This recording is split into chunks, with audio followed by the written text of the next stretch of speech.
Então, gostaria de dar uma boa tarde a todos. Enorme prazer estar abrindo esse evento, que é a primeira semana de maio, sempre ocorre essa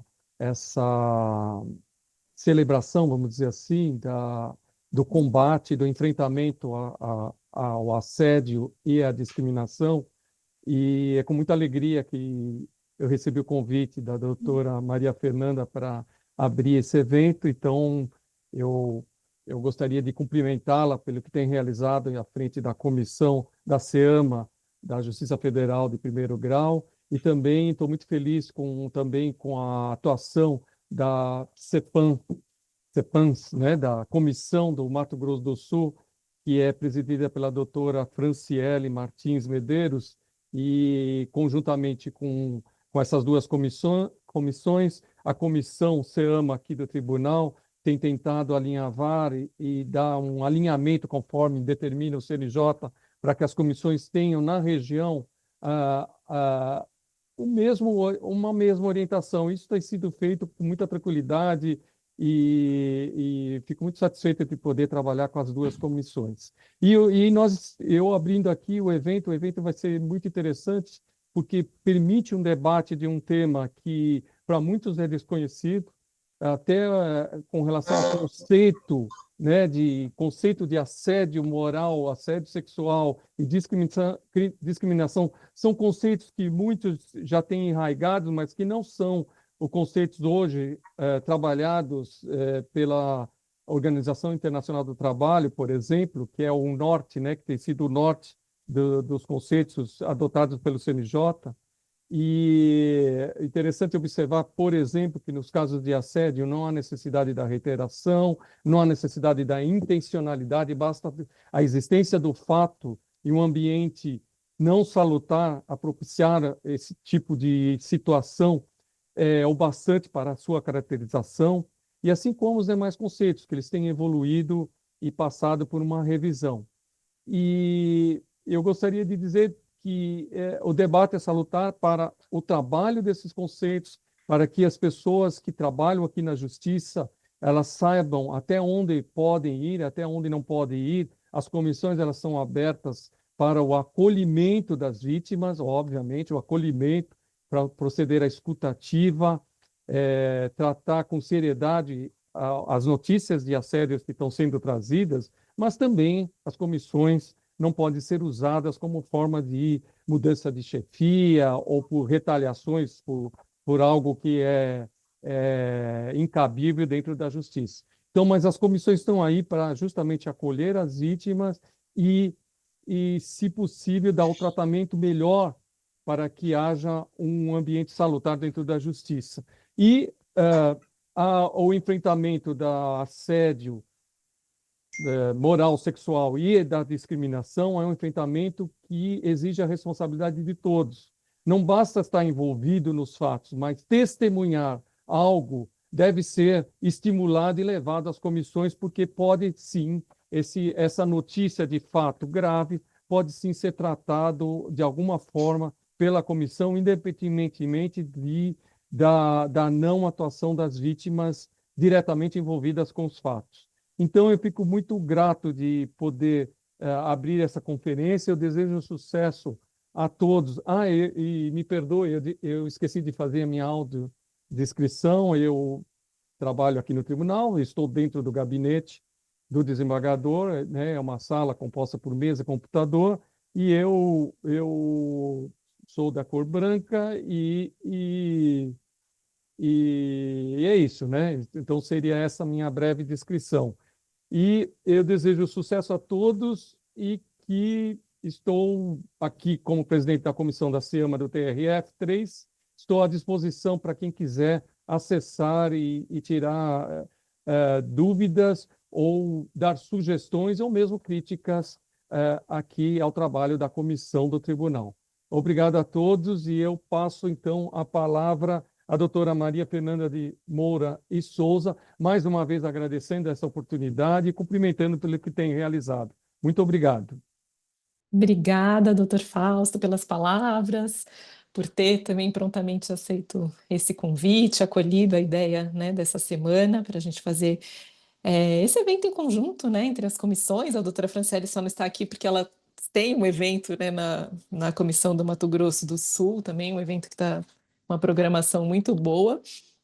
E então queria agradecer por ter aceito assim muito rapidamente esse convite. Eu vou ser breve também, mas não posso deixar de agradecer aqui. Antes, já ia esquecendo, vou começar pela minha audiodescrição, né? Então, eu estou aqui na minha sala de trabalho, aqui no fórum em Sorocaba. Dá para ver dois quadros, um quadro vermelho, um quadro preto ali, uma mesinha de apoio, uma estante.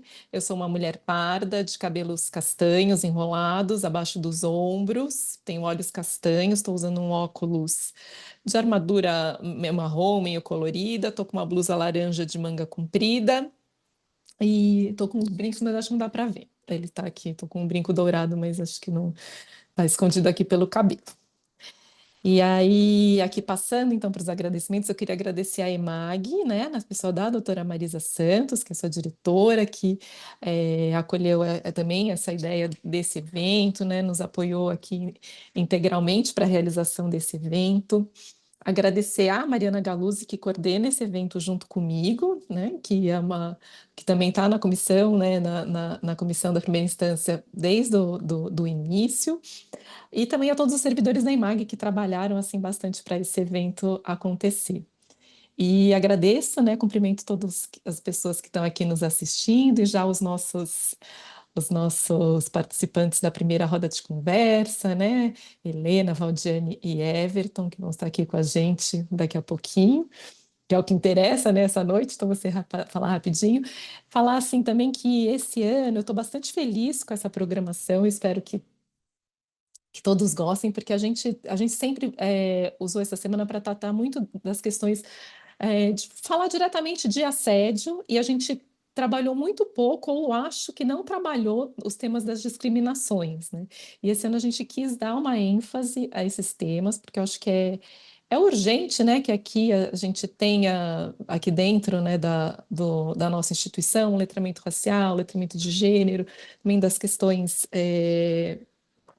das pessoas LGBTQIA+, acho que é um letramento que todos nós precisamos, e essas rodas de conversa acho que podem ser um pontapé inicial para a gente trazer esses temas. A gente também, nessa semana, vai tratar, né, do assédio moral e do assédio sexual em 2 dias, mas a gente também vai tratar das questões das pessoas com deficiência. Acho que são todos temas que eles caminham junto com o assédio, porque quando a gente tem uma discriminação no ambiente de trabalho, ela também vai se expressar como um assédio.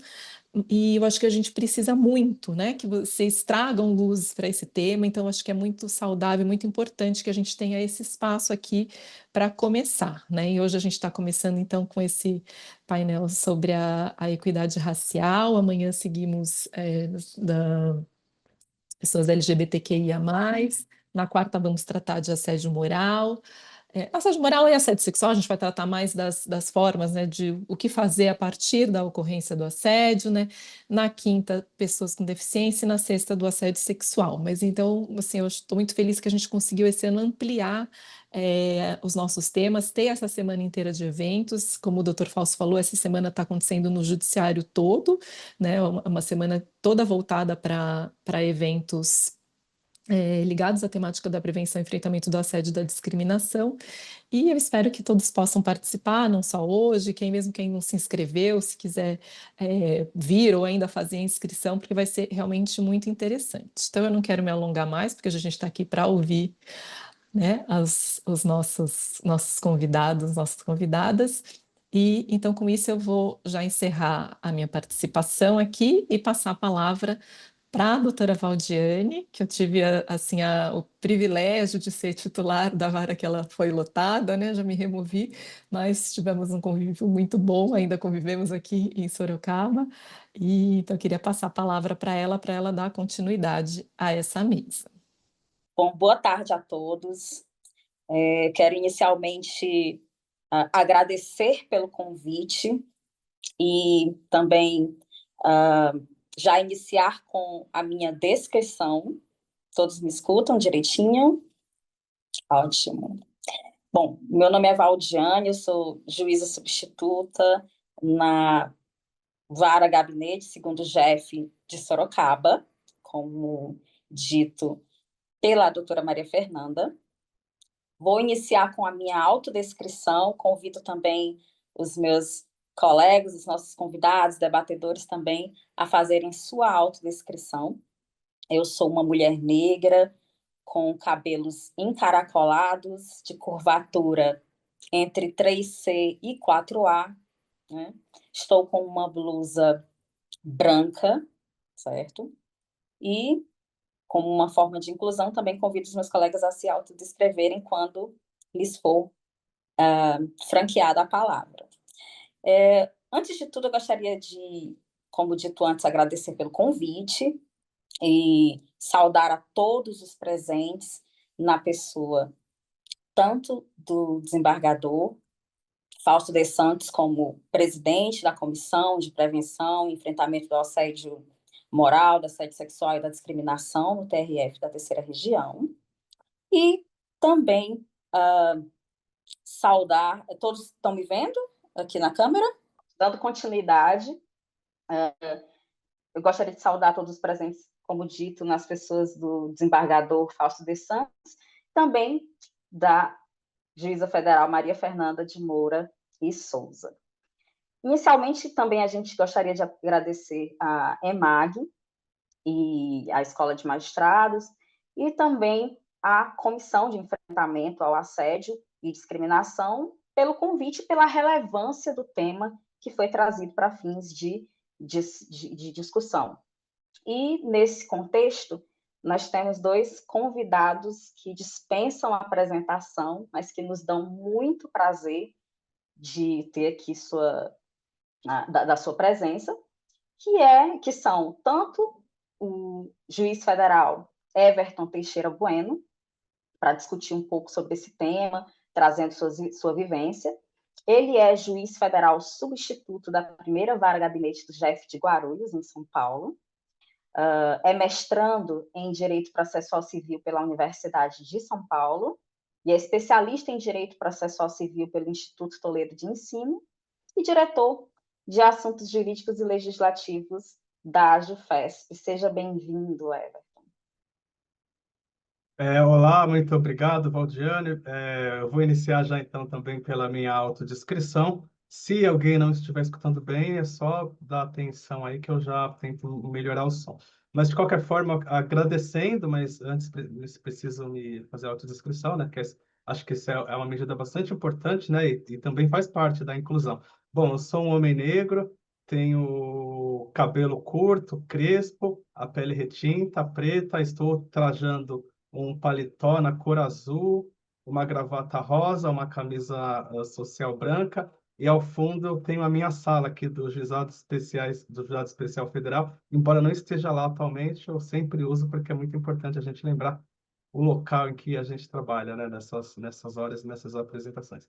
E aí, então, acho que eu já passo a palavra de novo à colega Valdiane, mas não sem antes também agradecer a Comissão de Enfrentamento, na pessoa do doutor Fausto, e também queria agradecer o convite da Maria Fernanda, uma preciosa colega e também companheira de associação, e a EMAG, na pessoa da doutora Marisa Santos. Então, depois a gente vai conversar um pouco mais, eu tenho certeza que será um final de tarde, uma noite muito produtiva. Obrigado pela apresentação, Valdiane. Conosco também, nos honrando pela presença e pelas discussões super profundas sobre o tema. Tenho também Helena Pontes dos Santos, que é servidora do Tribunal Regional do Trabalho da 2ª Região, mestranda e especialista em Direito do Trabalho pela Faculdade de Direito da Universidade de São Paulo, e é especialista em estudos afro-latino-americanos e caribenhos pela Claxo, pesquisadora do Grupo de Pesquisa Trabalho Capital, da USP, e da equipe de estudos em Direito do Trabalho e História do Grupo de Estudos Intelectuais Negras Brasileiras, Unifesp. Seja bem-vinda, Helena. Obrigada. Obrigada, doutora Valdiane. Boa tarde, doutor Everton. Boa tarde, doutora Maria Fernanda. Boa tarde a todos, todas e todes. Vou começar com a minha audiodescrição. Eu sou uma mulher negra, tenho cabelo trançado, estou com vestido cor terracota hoje, brincos dourados, batom marrom. Estou num lugar que eu trabalho aqui em casa, que eu chamo de escritório, com a minha estante cheia de livros aqui atrás e coisas de decoração que ajudam a gente a se sentir um pouco mais confortável no ambiente em que a gente passa boa parte do nosso dia. Enquanto intelectual precarizada que sou, que tenho que trabalhar na Justiça do Trabalho e estudar no meu tempo livre. Boa tarde, então obrigada pelo convite. Queria agradecer à também servidora Mariana, que foi quem fez o convite, também está na organização com a doutora Maria Fernanda, e a doutora Maria Fernanda pela oportunidade e pela fala. Obrigada. Bom, inicialmente, nós dividimos esse bate-papo, essa roda de conversa, em alguns blocos, em que nós teremos algumas perguntas para fins de discussão, em que os nossos participantes poderão trazer as suas visões a respeito dessa temática. E também eu convido os participantes a fazerem perguntas através do chat, porque foi reservado um tempo para essa interação e para essas perguntas e respostas com os nossos participantes. Então, fiquem à vontade para fazer perguntas, porque a gente vai selecionar algumas aqui que serão direcionadas aos nossos convidados. Antes de passar a palavra nesse primeiro bloco, eu gostaria de contextualizar um pouco do tema que foi trazido para fins de discussão, que é a questão da equidade racial no judiciário e, principalmente, destacar essa importância na Semana Nacional de Combate ao Assédio e à Discriminação, lembrando da importância de se construir essa cultura organizacional que rejeite qualquer forma de assédio ou de discriminação e que promova essa cultura de respeito e dignidade e igualdade. E é nesse contexto que, trazendo um destaque para a subrepresentação que existe ainda em relação ao Poder Judiciário, em relação aos negros, efetivamente, especificamente, no Poder Judiciário, as estatísticas mostram, e trazendo aqui o relatório, por exemplo, Justiça em Números, que o percentual de negros e negras no judiciário ainda está em torno de 14%, que representa uma subrepresentação. E quando se fala de pardos e pardas, gerando em torno de 12%, e pretos e pretas em torno de pouco menos de 2%. Então, falando aqui de juízes especificamente. Falando de servidores, o percentual sobe um pouco mais, temos, no segundo relatório, Justiça em Números, negros e negras em torno de 27%, mas ainda há uma subrepresentação no que diz respeito ao Poder Judiciário. E é aqui que eu inicio esse primeiro bloco, fomentando uma discussão com os nossos participantes em relação a essa temática e todo o destaque que é dado a essa questão. Então, inicialmente, nesse nosso primeiro bloco, eu trouxe uma pergunta norteadora para que a gente pudesse começar a discussão. Então, o CNJ trouxe agora em 2024 protocolo para julgamento com perspectiva racial, objetivando, então, aquela mudança de postura do judiciário brasileiro no sentido de ampliar e de também aplicar normas considerando essas dinâmicas das relações raciais que permeiam a formação social brasileira, zelando, então, por um diálogo intercultural e pelo respeito irrestrito a todas as pessoas. O próprio prefácio desse protocolo para julgamento sob perspectiva racial diz que garantir a todas as pessoas, independente de raça, que elas possam ter acesso à justiça e a um tratamento equitativo é uma condição indispensável para o desenvolvimento sustentável que respeite a diversidade do nosso país. Então, a primeira pergunta que eu trago à baila de discussão seria como vocês percebem essas manifestações de desigualdade dentro das instituições judiciárias? Passo para você, Everton. Muito obrigado, Valdiane, essa introdução foi excelente, acho que é um tema bastante importante, que hoje em dia a gente não pode mais ignorar, né? Na minha visão, só a desigualdade já é uma forma bastante acentuada de violência, né? A gente pensa naquela violência simplesmente através de atos, aquela violência manifesta, aquela violência através de gestos, mas simplesmente essa desigualdade, na verdade, toda a sociedade tem em algum nível uma desigualdade, né? Acho que a desigualdade ela faz parte de toda das sociedades, até das sociedades democráticas. A gente compreende que e uma igualdade total é uma utopia. Mas a gente tem um certo ponto em que essa desigualdade se torna arbitrária, quando ela não encontra razões jurídicas ou fáticas, né? Quando a gente simplesmente está diante ali de uma situação que, evidentemente, é de origem histórica bastante acentuada, especialmente aqui no Brasil, que depois acaba tendo reflexos em todos os ambientes da sociedade, né? Não apenas no Poder Judiciário, mas também na academia, lá mesmo na USP, a gente consegue perceber, né, como são poucos os colegas, né, que conseguem ali ascender aos cursos de pós-graduação, mesmo depois da implementação recente das cotas, né? Então, eu acho que isso é um problema de toda a sociedade, não apenas no judiciário, mas que naturalmente, considerando que a situação e a discriminação ela está interligada, também encontra um eco bastante nítido no Poder Judiciário, né? E em relação à minha trajetória especificamente, né, que eu fui servidor público desde cedo, passei como servidor lá desde o do primeiro ano da faculdade, eu fui servidor do Ministério Público Federal, e isso é algo que acompanha toda a minha trajetória e acompanhou também aqui no Poder Judiciário federal. Eu acho que a gente está no caminho, mas, na minha opinião, a gente ainda tem muito a ser feito, Valdiane, na construção de uma sociedade, de um poder judiciário minimamente equitativo. A gente acho que ainda está distante, embora a gente, olhando, né, para o passado, a gente consegue ver alguns passos, mas pelos números que você mesmo citou, né, a gente ainda tem muito o que fazer. Se a gente analisar também o censo, né, do Poder Judiciário, o CNJ divulga anualmente o censo, que ali dá também um panorama bastante contextual da situação dos magistrados e das magistradas, né? E ali a gente vê, sim, né, a predominância tanto de homens brancos, né, como pessoas cisgêneras, enfim, né? Aqui, segundo o censo do Poder Judiciário, os números eles chamam bastante atenção, né? Apenas, como você disse, né, quase menos de 14% se identificam como pardos, né? E como pretos, 1,4%. Então, se a gente vislumbrar a composição da sociedade brasileira, acho que a gente ainda tem muito a se fazer nesse campo. Essa é a minha impressão.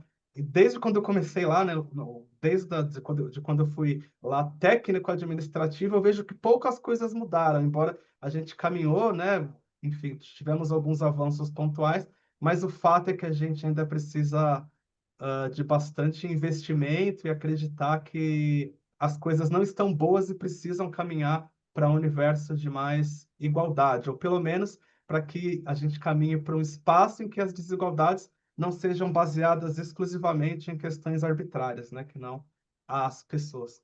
É assim que eu vejo, Eugênio. Excelente, Everton. Eu pergunto então, Helena, quais seriam então essas manifestações de desigualdade racial que você consegue perceber nessas instituições judiciárias? Bem, dentro dessa ideia, né, das desigualdades, eu acho que é bom que a gente tenha em vista que a desigualdade racial dentro do judiciário, ela não é acidental, né? Ela e também não é pontual, ela é estrutural e histórica. E, sistematicamente, ela é reproduzida dentro do judiciário.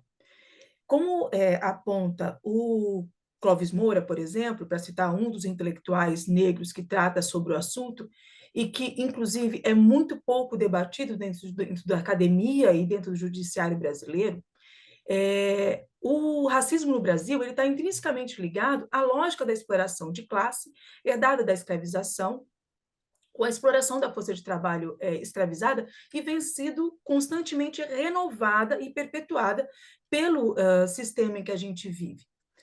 Então, a gente vai ver, como o próprio Dr. Everton apontou, em outras palavras, uma clivagem racial muito forte dentro do judiciário. E isso a gente verifica principalmente quando a gente olha a numeração não só de representatividade de magistrados e servidores, mas principalmente quando a gente observa estagiários, servidores e magistrados. A gente tem uma grande quantidade de pessoas negras como estagiárias, ou seja, um trabalho que é um trabalho precarizado. Depois, como servidores, nós vamos ter menos, e como magistrados e magistradas, menos ainda. Então, a gente vai vendo como essa barreira, essa clivagem racial denunciada pelo Clóvis Moura, está muito bem implementada, é um projeto que deu muito certo dentro do judiciário brasileiro. Então, o judiciário acaba, como parte do aparato ideológico do Estado, né, participando dessa manutenção da ordem social, não só nesse aspecto de não se diversificar, mas também como um instrumento que ele é de reprodução de desigualdades. Então, você vai ver, por exemplo, o modo como na Justiça do Trabalho, que é onde eu acabo militando de alguma maneira enquanto servidor e observando o caso, mas também enquanto pesquisadora, né, você vai ver, por exemplo, desqualificações várias sobre racismo religioso, por exemplo, sofrido no ambiente de trabalho, em que os juízes despreparados, certo? Porque a nossa educação não é uma educação efetiva, não há letramento racial, né, como deveria ser, como prevêem as leis, como prevê o Estatuto de Igualdade Racial, como não tem esse processo de ensinamento para as pessoas brancas, você tem, por exemplo, várias ações em que você tem a racismo religioso ou mesmo racismo recreativo, certo? Sendo utilizados como mecanismo de discriminação dentro do ambiente de trabalho e que não são tratados como tal, porque não são reconhecidos como tal. Certo? Daí ser importante a gente ter esses mecanismos, né? Não só esse tipo de atividade, mas também mecanismos como o protocolo, para poder tentar direcionar, né? Dar lentes para que essas pessoas consigam olhar para além da sua própria bolha, né? E aí tem todo o instrumental que a Lélia Gonzalez, por exemplo, já nos ofertou, né, a todos nós, todas e todes, para combater esse mito da democracia racial que mascara essa violência cotidiana que o próprio Dr. Everton denunciou logo no início da sua fala. Ou seja, a gente não pode nem achar que a utopia é a igualdade racial, né? Ela deve ser o nosso guia, né? Se não tem, tem que ter. E também a gente tem que verificar que a violência não é só a violência do xingamento, né? da preterição a um cargo em detrimento de uma pessoa branca, mas que está na própria apontamento. Né? Olha, são muito menos pessoas negras proporcionalmente do que tem na população brasileira. Com certeza. E essa subrepresentatividade também representa uma microviolência no contexto social. Então, é bastante importante, se a gente for trabalhar com a interseccionalidade, trazendo, então, mulheres, né, como Kimberly Crenshaw traz no conceito de interseccionalidade, né, fazendo esse cruzamento, mulheres, negras, nós vamos ver uma representatividade ainda menor. Por isso, a importância dessa discussão e de trazer luz para esse tema, né? E para aprofundar o diálogo a respeito disso. Então, nesse contexto, eu pergunto aos os nossos convidados, voltando então a palavra para o Everton, se ele gostaria de trazer dentro desse contexto dessa manifestação de desigualdade racial dentro das instituições judiciárias, situações das quais ele lembre, situações reais, independente de citar ou não as identidades, mas que ele possa contextualizar, porque os exemplos são importantes também para que a gente possa representar, né, e mostrar que essa violência simbólica da subrepresentatividade, ela também se manifesta quando do atuar, né, do judiciário em si. Bom, eu só queria antes retomar algo que a Helena disse. Helena, eu fui servidor do Tribunal Regional do Trabalho da Segunda Região por vários anos, então eu conheço um pouco desse ambiente, né, o qual você agora está inserida, e de fato é também bastante nítida, né? Essa ausência de representatividade. No entanto, talvez eu vou fazer aqui um contraponto. Eu acho que a gente tem que pensar diversas medidas para combater essa visão e essa situação de violência. Uma medida que é bastante importante, evidentemente, é a promoção da igualdade. A gente precisa, então, aumentar, né, nesses postos o número de juízes, de servidoras, como você bem mencionou. Eu, quando fui estagiário lá no Ministério Público Federal e depois servidor, eu não lembro, durante o tempo que eu fiquei lá, de sequer estagiário da cor preta. Eu fiquei lá alguns anos. Então, em algumas instituições, a gente vê que a situação é mais complicada ainda do que do que a gente vislumbra hoje, né, no judiciário. Algumas situações, as barreiras, elas se colocam de uma forma, talvez, mais incisiva. Mas considerando que a gente não vai conseguir, na minha opinião, mudar esse quadro de uma forma muito rápida, eu digo de conseguir chegar nessa igualdade ou reduzir essa desigualdade arbitrária, a gente precisa pensar soluções mais imediatas e aderentes, de forma que a gente consiga transformar o judiciário com as pessoas que já integram o poder judiciário, né? Acho que a gente não pode esperar, de maneira alguma, a mudança dessa visão de uma certa classe marginalizada e, portanto, de uma violência, apenas quando o judiciário ele tiver ali uma representação adequada, compondo então ali os segmentos da sociedade, as pessoas ali da cor preta consigam assumir os postos de uma forma proporcional. Acho que isso é um ideal que a gente jamais deve deixar de perseguir, mas os dados apontam que isso não é algo fácil, né? A Fundação Getúlio Vargas divulgou no final do ano passado um estudo na magistratura federal sobre a política de cotas, né? E ela conseguiu ali demonstrar que, pelo menos desde quando surgiu, até agora não conseguiu promover uma transformação no judiciário. Muito pelo contrário, isso acontece de uma forma bem mais acanhada por barreiras sociais, evidentemente, que acabam impedindo as pessoas de concorrerem em pé de igualdade. E é por isso que eu acho essencial que o Poder Judiciário não se quede inerte diante dessa situação.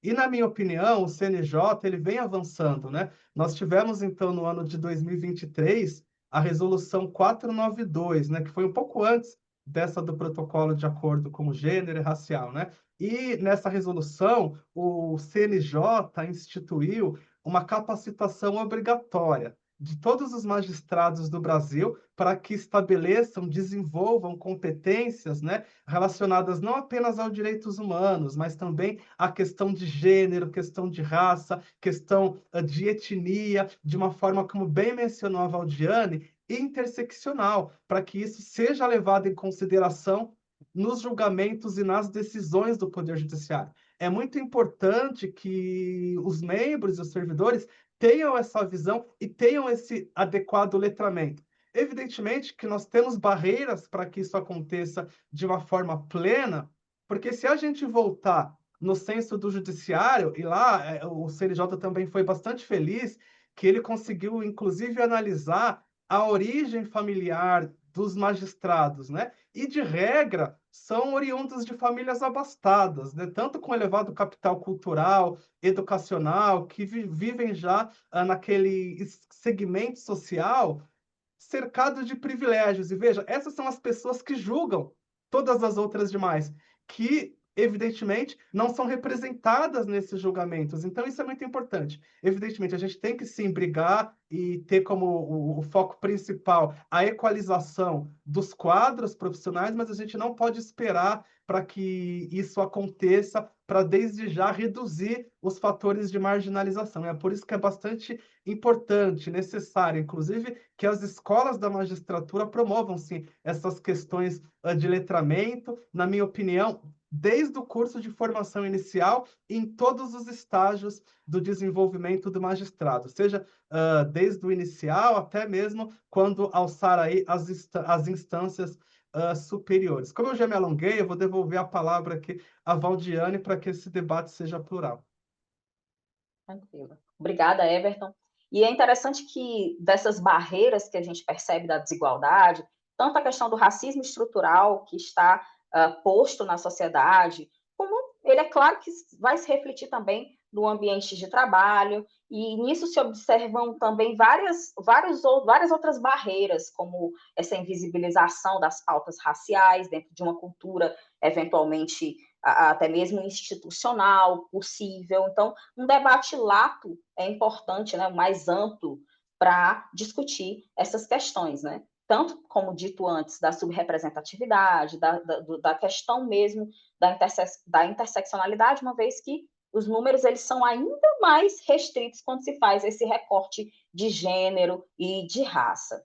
Nesse contexto, e já direcionando para esse nosso segundo bloco, eu gostaria de perguntar para a Helena, nesse contexto já dessas perspectivas e experiências que eventualmente possam trazer uma luz de transformação, porque nós recortamos o problema, né, a questão, a dor social que existe, e eu questiono agora sobre o que teria esse potencial de transformar e de melhorar essa situação que existe, né? Então, quais seriam as estratégias ou iniciativas que teriam esse potencial de promover a tão sonhada equidade racial no judiciário, Helena?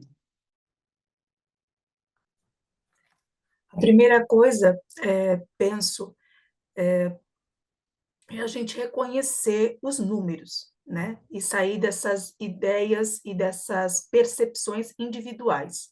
Reconhecer números e estatísticas, porque elas apontam, né, qual é a realidade para além dos nossos sentimentos pessoais. E isso vale para a branquitude compreender o quão grave é essa exclusão. Por isso, o apontamento sobre a questão dos estagiários, dos servidores, dos magistrados. Ou seja, para carregar a justiça nas costas, as pessoas negras servem. Mas para julgar e ter a capacidade de decidir sobre a vida de uma maioria de uma população negra, as pessoas não vêm servindo. Ou seja, a gente tem que pensar para além de incluir pessoas negras nessa estrutura que é uma estrutura racista. A gente precisa também pensar em formas de reformular essa estrutura. E isso não vem sendo feito. Então, por exemplo, por que nós temos uma dificuldade tão grande com relação a modificar o judiciário, apesar das cotas? Porque nós temos uma estrutura extremamente racista que, por exemplo, não inclui saberes, para além dos saberes da branquitude. Então, você não vai ter uma prova em que efetivamente tenham outros saberes. E o saber que é cobrado na prova não é um saber neutro. É um saber da branquitude. Você vai ter, por exemplo, toda uma barreira de acesso aos concursos e às progressões funcionais. Você vai ter toda uma exclusão simbólica e epistemológica, que é o que eu estava falando, dos saberes e vivências negras, e você vai ter um pacto tácito de embranqueamento e elitização da linguagem e da cultura institucional, fazendo com que poucas pessoas possam acessar efetivamente esses espaços. Então, se a gente não quebra essa clivagem, porque isso é uma clivagem racial. Se a gente não enxerga isso e não quebra isso, simplesmente trabalhando com o que tem, a gente não avança coletivamente. E avançar individualmente é não avançar. Porque sempre tivemos pessoas negras nesses espaços. Ilude-se quem fala que não. O primeiro professor de Direito do Trabalho da Faculdade de Direito da Universidade de São Paulo era um homem negro. Mas ele era o único homem negro. E desde então só tem uma pessoa negra como professor na casa. Então a gente precisa pensar em forma de reformular efetivamente esses espaços, para que não sejamos sempre as primeiras pessoas, as únicas pessoas, as pessoas que estão nesses espaços. E isso não vai acontecer sem uma percepção real de o quanto esse espaço é excludente. Por todas, todos e todos. E o quanto vai ser benéfico para a justiça social, para a gente poder conseguir fazer com que a Constituição se cumpra e que haja justiça social no Brasil, para que sem a gente ter esses espaços diversos.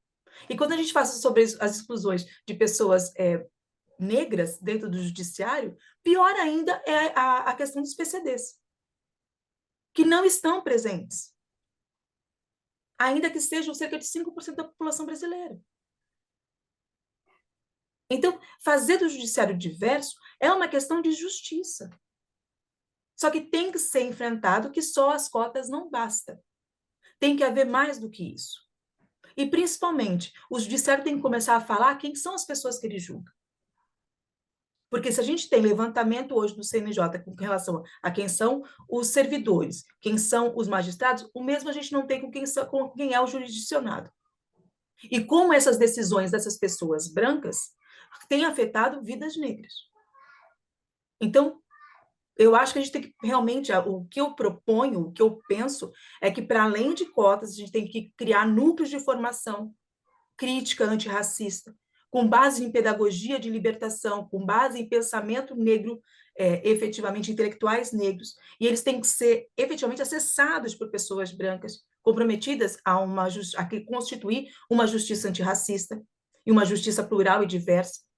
Apoio institucional às lideranças negras que já estão nesses espaços e que vêm denunciando esse mito da democracia racional e da democracia racial e criticando o racismo institucional que existe, rompendo com a lógica de neutralidade e meritocracia, porque ela não existe. Não há meritocracia quando a gente não parte todo mundo do mesmo ponto, e nós, negros, não partimos dos mesmos pontos, como o próprio doutor Everton apontou. Meu pai e minha mãe não têm mestrado, doutorado, não têm sobrenome. Eu não entrei na USP porque eu tenho sobrenome. Eu entrei na USP porque eu tenho uma pesquisa, ao contrário de muitas pessoas que a gente vê lá dentro. Ao contrário do que provavelmente o doutor Everton já enfrentou, de ver chamada oral, a chamada de classe, você é filho do fulano, estudou comigo. E fazem isso para demonstrar qual é o nosso lugar. Para além disso, também penso que o reconhecimento de linguagem de culturas negras como saberes legítimos é essencial. A gente tem que entender que, assim, se a justiça tem uma base de compreensão e de pensamento e de método que é greco-romana, tem que se abrir também para outros tipos de fomentação de pensamento, como, por exemplo, a questão das tradições Banta, Yorubá, Jeje, etc. Então, efetivamente, nós precisamos diversificar o pensamento. E isso só vai se dar se a gente tiver concursos públicos, cotas, todos esses mecanismos levados efetivamente a incluir. Por quê? Porque nos últimos concursos da magistratura, as cotas não serviram para nada. Porque a nota de corte foi igual a 50%. Ou seja, ninguém acessou cota, nem PCD e tampouco pessoas negras. Penso que esses sejam os caminhos. Obrigada, Helena. Passa então para o Everton essa pergunta, esse questionamento importante.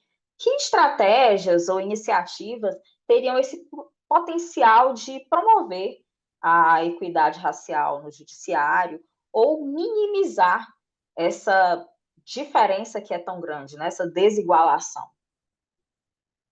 Bom, inicialmente eu gostaria também de tomar como ponto de partida, desculpa, Valdiane, o que disse Helena em relação a essa questão da barreira que é construída e por que é tão difícil, né, para a gente, de fato, atingir essa equidade. Porque todo o discurso de acesso ao cargo público, ele tem mesmo, né, uma base bastante sólida, bastante racional e bastante sedutora, né, que é a meritocracia. A meritocracia, ela diz especialmente, né, que ela recompensa as pessoas não por base na sua cor da pele, não por base em sua origem social, não por base em seu capital cultural, mas simplesmente com base no seu mérito, ou seja, nas suas condições, nas suas condições, na sua capacidade de fazer um trabalho, né? Lá nos Estados Unidos eles usam bastante isso, né? Hard work, e a partir daí, então, você vai conseguir construir ali a sua vida e o seu sucesso.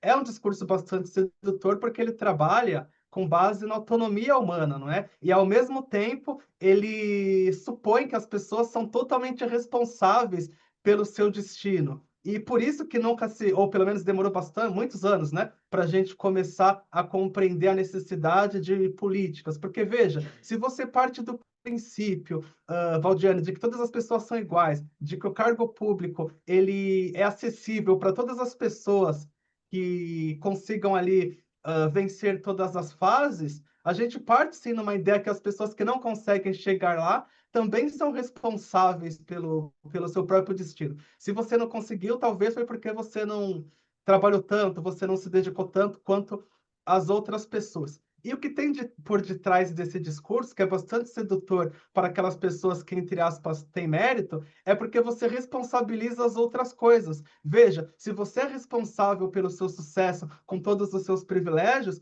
você também é responsável por todas as conquistas que você deixou de galgar em sua vida. É isso que você diz para a população negra, para a população carente, que você é responsável. Veja, o cargo está acessível para todas as pessoas. Se você não conseguiu, você é responsável porque você não se dedicou completamente. E isso dá a visão incorreta de que nós seríamos responsáveis por nossa sina, ou seja, né, que o mundo seria de fato ali igual para todas as pessoas. Se você se dedicasse o suficiente, você conseguiria atingir. E normalmente esse discurso ele é associado a pessoas de superação individual, né? Por exemplo, a gente aqui, o ministro Joaquim Barbosa, né, que conseguiu chegar onde chegou, fez doutorado na Alemanha, passou em diversos concursos públicos, publicou obra nos Estados Unidos sem nunca contar com política de cotas. A gente não pode partir de situações individuais para análises de problemas conjunturais e sociais. A questão é muito mais complexa do que parece, por isso a gente tem que tomar bastante cuidado com esses discursos baseados na meritocracia. E lá nos Estados Unidos isso é bastante evidente, né? A gente tem diversos livros ali na literatura que demonstram que essa questão da meritocracia foi utilizada para que classes privilegiadas manipulassem o sistema simplesmente para manter suas vantagens. O que houve lá e que aconteceu também no Brasil? Houve uma conversão da meritocracia em uma aristocracia hereditária, ou seja, as pessoas que tinham méritos nasciam em determinadas famílias, enquanto as pessoas ali que não tinham méritos, curiosamente, eram oriundas da mesma classe social e da mesma origem étnica, né? Ou seja, as pessoas pretas sempre ficavam ali alijadas das possibilidades e tinham como ali uma pronta resposta. Basta você se dedicar que você consegue. E é por isso que a crítica da Helena é pertinente, porque as políticas de cotas isoladamente, muitas vezes, elas não conseguem fazer essa transformação, especificamente porque a política de cotas ela também trabalha com base na meritocracia. Só as pessoas que têm mérito é que vão conseguir ali, mesmo com a política de cotas, conseguir preencher os requisitos e galgar os cargos públicos. É claro que essa é uma questão bastante complexa, né? Porque eu discordo talvez um pouco da Helena, porque, pelo menos na fase inicial, no sentido de que a gente conseguiria resolver a questão simplesmente alterando o conteúdo dos editais. Eu acho isso bastante complicado. A gente poderia agregar, porque as questões que constam lá dos editais, dos conhecimentos jurídicos, são questões que todos os juízes precisam conhecer, não é? Porque nós precisamos ter isso sempre presente, né? O Poder Judiciário, ele trabalha para toda a sociedade e o conhecimento mínimo para que você consiga bem exercer as atribuições do seu cargo é indispensável para cumprir a promessa constitucional de um judiciário livre que consegue julgar não com base em preferências pessoais, mas com base em questões objetivas de lei e Constituição. Mas eu sei que essa é uma questão bastante complexa, não é de solução simples, mas a gente precisa enfrentar. E só para concluir essa fala, eu acho que o CNJ, especialmente agora na presidência do ministro Luiz Roberto Barroso, vem tido esse olhar, né, no sentido de que a gente precisa fazer mais. Só com base no que já está posto, dificilmente a gente vai conseguir ver um judiciário mais equânime. E há algumas medidas que foram implementadas, ainda que de forma experimental, né? No sentido de que recentemente, na verdade, né? Acho que começou a vigência desse programa no começo desse ano, que é ações afirmativas para o ingresso da magistratura. E aí, nesse programa, o CNJ visa conceder bolsas para estudantes, né? Estudantes pretos e pardos, fornecendo uma bolsa, salvo o melhor juízo, no valor de R$ 3.000, para que essas pessoas tenham ali uma possibilidade de, evidentemente, não vão conseguir ali vencer todas as barreiras, mas pelo menos tornar a luta um pouco menos injusta. É claro, nós não sabemos se isso de fato vai ter resultados, mas eu percebo, desde quando eu ingressei no judiciário, que já vão completar 8 anos, que o CNJ, especialmente, vem tentando trabalhar essas questões. Até mesmo a instituição de comissões como essa já mostra a preocupação do Judiciário Central para tentar resolver. Mas, evidentemente, a resposta não é simples, é uma situação, talvez a gente só vai conseguir ver o resultado, ou algum resultado, ou até mesmo criticar para depois, quem sabe, pensar melhores caminhos através do tempo. Eu acho que é uma solução que a gente não vai conseguir fazer isso de uma forma simples, mas, evidentemente, a gente precisa enfrentar e trazer discussões como essa para uma reunião tão qualificada. Eu acho que já é um passo importante. A gente ter a oportunidade de ouvir pessoas tão qualificadas como Helena, que traz para a gente aí questões cuja reflexão são bastante importantes. Obrigada, Everton. De fato, trazer luz sobre o problema e discuti-lo, com certeza é um caminho para a solução. E nesse ponto, a gente observa muito essa discussão sobre a questão das cotas, mas também evidenciando essa necessidade de representatividade. Quando nós iniciamos falando sobre essa subrepresentatividade que existe no judiciário, de pessoas negras, certamente LGBTQIA+, PCDs. Então, tudo isso mostra que há ainda um caminho a ser perseguido, né, a ser seguido para fins de trazer, de fato, uma equidade. E, especificamente, tocando a essa questão, eu destacaria, inclusive, essas comissões de equidade como algo importante para fins institucionais, né, que discutam esse tema especificamente. E, claro, a própria formação continuada de todos nós, né, com essa sensibilização antirracista, como sendo também uma forma de tentar promover essa equidade ou diminuir essas diferenças que existem.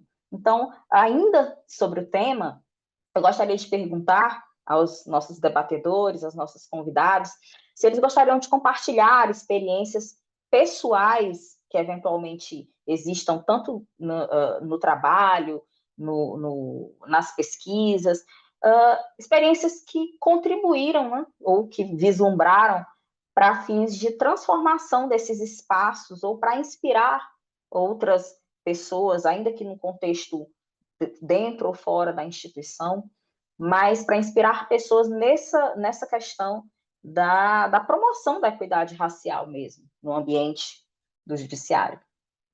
Everton. Obrigado, Valdiane, por conceder a palavra mais uma vez. Bom, eu acho que a gente, como eu disse, a gente ainda está num estágio bastante inicial, né?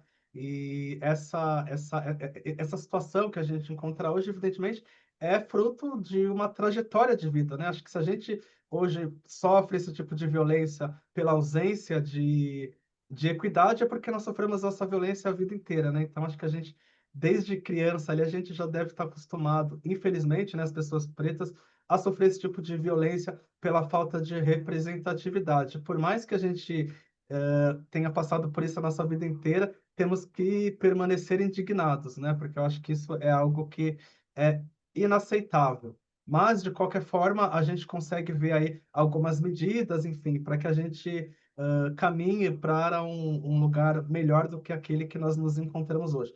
Eu desconheço uma política especificamente do CNJ inclusiva, salvo essa que eu mencionei, mas eu sei que o Ministério Público Federal ele tem um curso que é bastante interessante, que também é voltado, esse curso é ligado à associação do Ministério Público Federal, e ele é voltado também especificamente para tentar lhe dar auxílio para as pessoas pretas e pessoas pardas, para que tenham ali acesso a uma educação de qualidade. Quem ministram as aulas são os próprios procuradores ou juízes. A gente tem até uma colega nossa, que é a Maiara, que também disse que já está ligada a esse projeto, que é bastante importante para tentar reduzir essa desigualdade, essas assimetrias. Mas nós sabemos, Valdiane, que isso não é tão simples, porque eu sempre digo, para que a pessoa tenha condições ali de estudar, de absorver, de aprender, é fundamental que algumas coisas sejam ali, que ela tem alguns pressupostos sejam cumpridos. Ninguém vai conseguir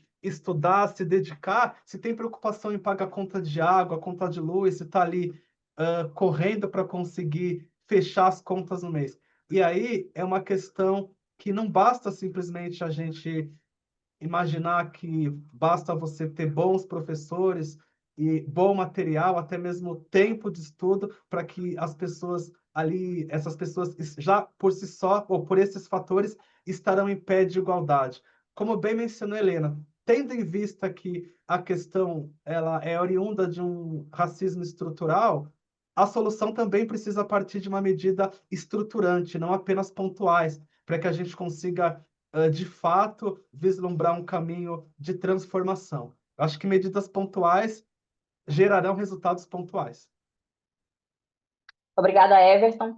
Helena, nesse contexto ainda das experiências pessoais que eventualmente possam contribuir para promover essa equidade no âmbito do judiciário, você gostaria de compartilhar algo que viu, que possa inspirar outras pessoas? Antes de responder a sua pergunta, doutora, eu vou dialogar novamente com o doutor Everton.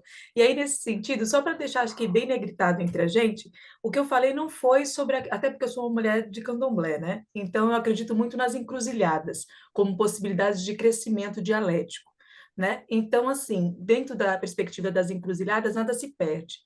Né? A encruzilhada aponta um novo caminho. Então, quando eu pego e falo da proposição de que os saberes negros, de intelectuais negros e saberes que foram, durante o processo colonial, negados enquanto saberes, não quer dizer que eu estou excluindo os saberes necessários, mas que eles sejam incluídos. Até porque, se não forem incluídos, a gente passa a acreditar que todos somos iguais perante a lei, quando a materialidade da vida não faz com que isso seja. Aí a gente estuda a teoria geral, certo? E a gente vê que ela não bate com a realidade, certo? Então, assim, a gente precisa efetivamente ter os saberes jurídicos, mas esses saberes jurídicos têm que estar também relacionados com as construções para além da construção da branquitude. Né? Porque, de certa maneira, também é muito injusto. Quando a gente, tenho certeza que o doutor Everton também passou por isso, como monitora, na faculdade, um dia eu parei e fiz uma última aula para a gente poder questionar os alunos do que melhorar, né?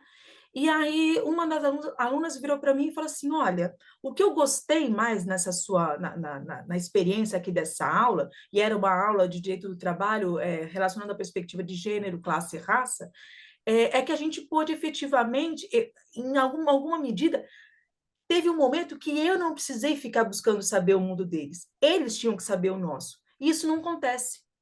Por que isso? Nós, enquanto operadores do direito, em qualquer instância, nós temos que saber tudo sobre o mundo da branquitude.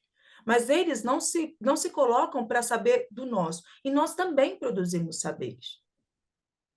Sabe? Então, é muito importante que a gente tenha isso. E isso, eu acredito que seja um tipo de escutativa que falta nesses espaços, né? Como falta também nesses espaços que a gente tenha espaço para tipo, apresentar as nossas formulações. É muito bacana a roda de conversa, mas nós também queremos estar em mesa. A gente também quer estar falando sobre direito constitucional, sobre direito do trabalho, a gente quer falar sobre direito tributário, porque nós temos capacidade para isso, nós produzimos, a partir do nosso locus e da nossa visão de mundo, teoria para isso. Então, ter esses espaços também é muito importante. Ser uma roda ou não tem que ser uma escolha nossa. Né? A gente quer mesa, a gente quer toda a pompa e circunstância que é dada para debater tanto assunto que é tão teórico e tão fora da realidade, tão pouco materializado, sabe? Que vai dar tão poucos frutos na vida real, na vida concreta da população. Né? A gente quer também ter isso. Né? Então, a criação desses espaços, né? Pensar em responsabilização de gestores, para além da ideia da boa-fé, quando se verifica discriminações nesses espaços. Né? Uma postura mais ativa também no combate ao racismo institucional. Penso que é importante, doutora. E a incorporação das ações afirmativas, não só na questão das cotas, mas também quando a gente vai pensar em orçamento, quando a gente vai pensar em gestão, quando vai pensar, como o doutor Everton apontou, na questão da formação, na fomentação de espaços como esse. certo? E com obrigatoriedade, né? Porque, por exemplo, uma preocupação que já vejo alguns colegas tendo é que, assim, o protocolo com perspectiva de gênero tiveram várias formações, um grande empenho do CNJ, um grande empenho de várias magistradas, e muitos magistrados também empenhados, uma vez que ele é interseccional, então ele também acabou sendo, em alguma medida, uma válvula de escape para a gente poder aplicar algumas questões relacionadas aos homens negros também, e à comunidade LGBT, QIAPN+, e também com relação aos PCDs. Então, albergava a interseccionalidade e isso em alguma medida. Mas o chão o chão da fábrica do judiciário continua desconhecendo e não aplicando. Mesmo em casos, no caso do direito do trabalho, com relação à discriminação e assédio moral e sexual, em que o protocolo com perspectiva de gênero e o protocolo com perspectiva de raça é tão importante e tão bom. Então, são esses os pontos que eu acho que a gente tem que... seria importante que houvesse avanços também, para a gente poder... E isso só se consegue, efetivamente, coletivamente. Então, daí os espaços como as comissões serem tão importantes, certo? Eu, particularmente, sou uma pessoa da coletividade. Eu participo da Semana Teresa de Benguela da Baixada Santista, eu participo dentro do Grupo de Pesquisa Trabalho e Capital, eu participo dentro do Movimento Negro Unificado. Coletivamente, a gente vai conseguir avançar nessas políticas e nessas possibilidades de construção de uma outra realidade para a próxima geração. Deixa eu só pedir licença, Val, só para poder complementar o que muito bem, de uma forma brilhante, disse a nossa colega aqui de mesa, a Helena, e eu concordo absolutamente com o que você disse, Helena, com essa questão do acolhimento para diferentes leituras de mundo e diferentes visões, né, enfim, da forma de fazer, de viver, e esse saber tradicional afrodescendente, evidentemente, acaba sendo desrespeitado, desconsiderado enquanto algo relevante. E a gente tem que compreender que o judiciário só vai conseguir responder às demandas sociais da perspectiva, pelo menos, de uma sociedade democrática, plural, justa, na medida em que ela conseguir refletir o tanto quanto possível as visões de mundo de todos os grupos que compõem a sociedade, e, de fato, você disse muito bem o quanto, né, o nosso grupo, especificamente, acaba sendo subrepresentado e as nossas ideias e nossas origens acabam sendo marginalizadas. E só aqui para concluir, isso não constitui nenhum tipo de inovação, algo que o judiciário mundial é desconhecido para o judiciário mundial. A gente tem diversos exemplos em países que isso foi implementado, né? No Reino Unido, por exemplo, houve ali estratégias de diversidade judicial que visa especificamente medidas voltadas à promoção de diversidade e inclusão, né? Para que o judiciário consiga refletir o tanto quanto possível a diversidade existente na sociedade. Isso parte de uma ideia bastante básica de que é necessário a gente democratizar o espaço, mas tem resultados não apenas na estrutura do poder judiciário, mas também depois na própria sociedade.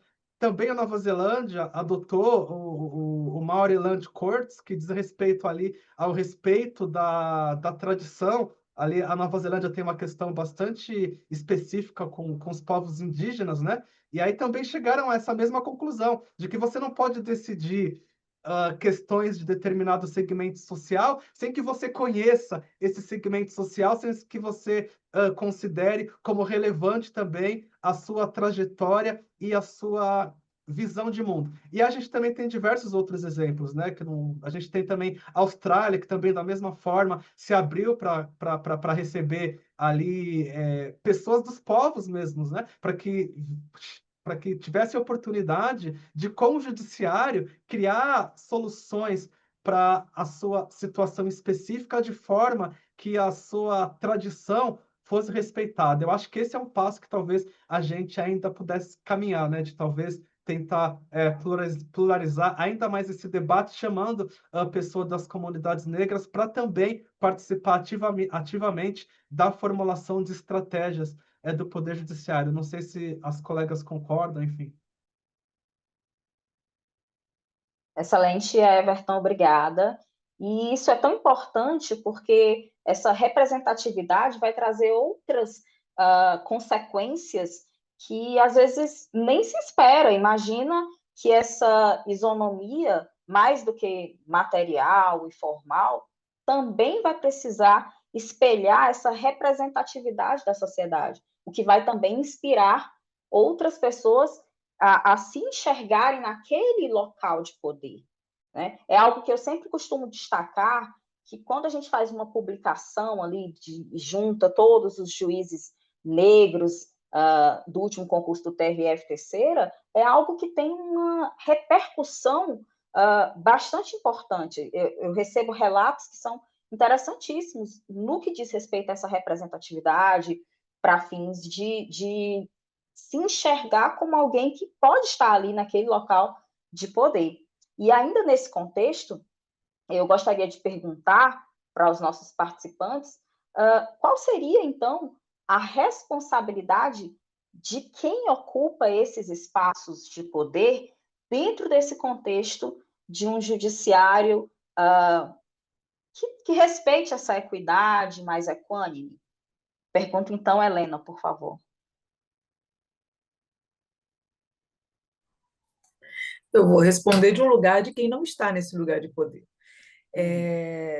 E o que eu observo em colegas magistrados e ocupando outros lugares diversos de representação de poder no legislativo, no executivo, a principal tarefa das pessoas que estão nesse espaço de poder é sobreviver, porque são lugares extremamente adoecedores.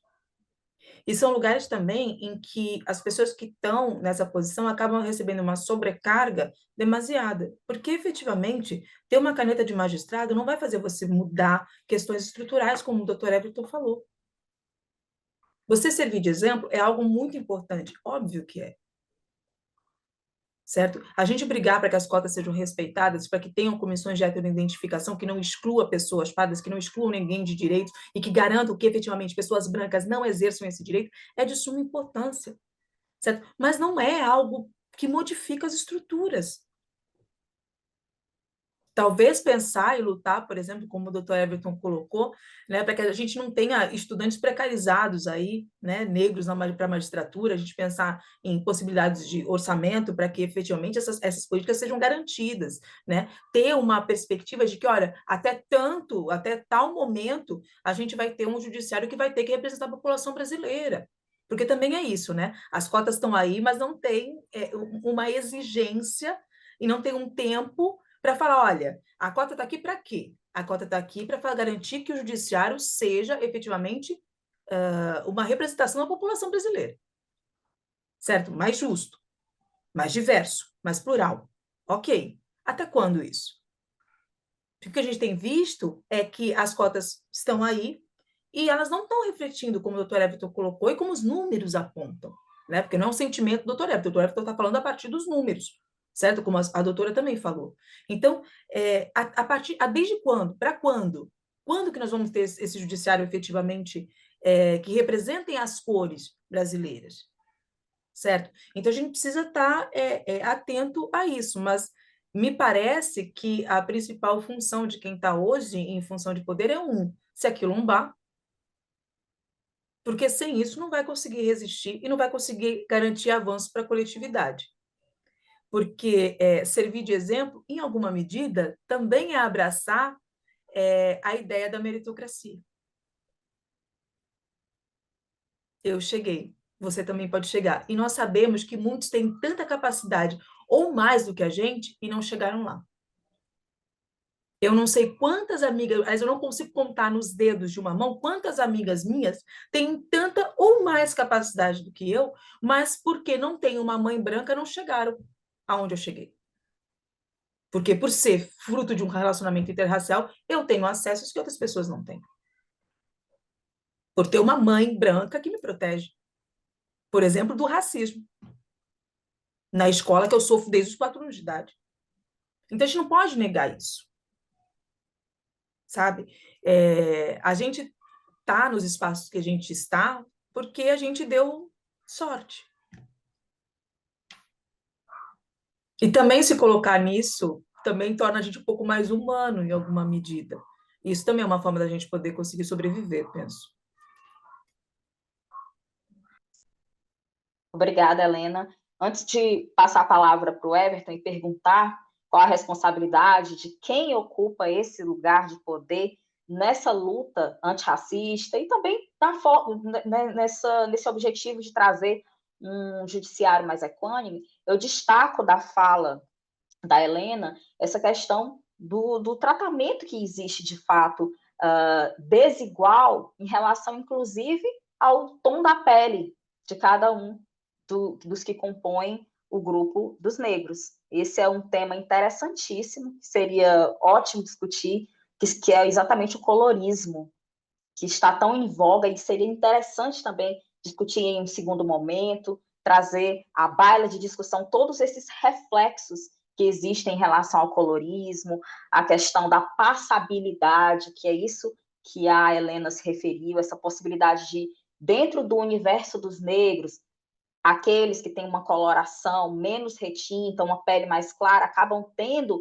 privilégios na sociedade. Então, é uma discussão que é o que se chamaria dessa passabilidade. Então, essa discussão sobre o colorismo também é algo que está na ordem do dia, né? Não seria interessante trazer esse tema em um segundo momento, mas certamente é um dos temas que tem destaque nesse contexto dos negros, certamente.